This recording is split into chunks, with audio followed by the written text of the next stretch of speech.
على الشغل. لا ولا اي ليه.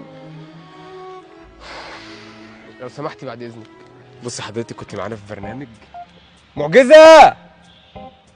هو ده اصلا اللي كان بيوقفه. ايوه احنا كلنا مع بعض اصلا، وانت كنت معانا في برنامج وكل ده متصور، والموقف اللي انت عملتيه ده انت تستاهل عليه كل خير والله العظيم.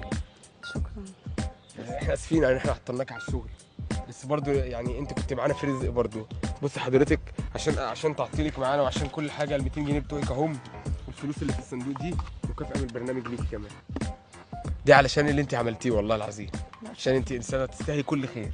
انت جدعه وب100 راجل والله، جزاك الله كل خير. لا لا. لا ازاي؟ اقبليهم، لان اسمعيني بس، في ملايين بيتفرجوا علينا، ولازم كل الناس دي تعرف ان طريق الخير ومساعده الغير هو اللي بيكسب. فدي هديه مقدمه من البرنامج ليكي، وانت نصيبك، انت كنت معديه في الشارع بالصدفه وانا دخلت عليكي بالولد بالصدفه.